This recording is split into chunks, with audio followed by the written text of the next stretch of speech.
नमस्कार मित्रों, आज हम बताएंगे कि अंतिम संस्कार के समय शव के सिर पर 3 बार डंडा क्यों मारा जाता है। इंसान की लाइफ में जन्म में बाद जो सत्य है वो मृत्यु है।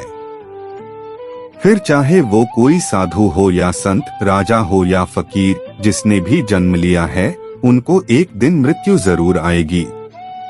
ऐसे में जो लोग यह सत्य समझते हैं वो मृत्यु के बाद मोक्ष पाने की अभिलाषा में अपने जीते जी तो पुण्य कर्म करते ही हैं, बल्कि मरने के बाद भी कुछ कर्म ऐसे हैं जो मृतक के परिवार वालों द्वारा विधि पूर्वक किए जाएं तो मृतक की आत्मा को मुक्ति मिलती है। और इन्हीं कर्मों में से एक है अंतिम समय के दौरान किए जाने वाली कपाल क्रिया, जिसमें चिता में जल रहे शव के सिर पर 3 बार डंडा मारा जाता है। लेकिन क्या आप जानते हैं कि ऐसा क्यों किया जाता है और शव के सिर पर डंडा मारने का हमारे ग्रंथों में क्या महत्व बताया गया है? अगर नहीं जानते तो कोई बात नहीं, आज की इस पोस्ट में हम आपको इसी बारे में बता रहे हैं। अंतिम संस्कार के समय शव के सिर पर 3 बार डंडा क्यों मारा जाता है? गरुड़ पुराण में मनुष्य के अंतिम संस्कार को लेकर एक निश्चित विधि विधान का वर्णन मिलता है, जिसका पालन हिंदू धर्म में शव के अंतिम संस्कार के समय होता ही है। हिंदू धर्म में अंतिम संस्कार के समय शव को मुखाग्नि दिए जाने के बाद बांस के डंडे पर एक लोटा बांधकर शव के सिर पर घी डाला जाता है। ऐसा इसलिए करते हैं ताकि शव का सिर अच्छे से जल सके, क्योंकि इंसान के शरीर की हड्डी बाकी अंगों की अपेक्षा ज्यादा कठोर होती है।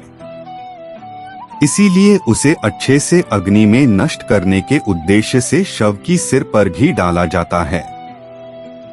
हिंदू धर्म में अंतिम संस्कार के समय के सिर को डंडे से मारकर फोड़ दिया जाता है।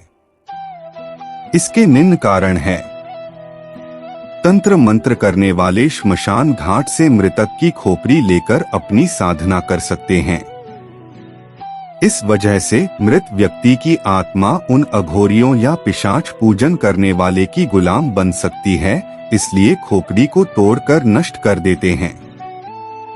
कुछ लोगों का कहना है कि इस जन्म की स्मृति अगले जन्म में मृतात्मा के साथ ना जाए, इसलिए खोपड़ी तोड़ दी जाती है। खोपड़ी का प्रयोग आत्माओं को अपना गुलाम बनाने वाले करते हैं। इनसे बचाव के लिए यह संस्कार किया जाता है। ऐसा भी माना जाता है कि सिर में ब्रह्मा का वास माना गया है, इसीलिए शरीर को पूर्ण रूप से मुक्ति प्रदान देने के लिए कपाल क्रिया की जाती है, जिसके लिए मस्तिष्क में स्थित ब्रह्मरंध्र पंचतत्व का पूर्ण रूप से विलीन होना आवश्यक है। इसीलिए कपाल क्रिया को अंतिम संस्कार की प्रक्रिया में महत्ता दी गई है।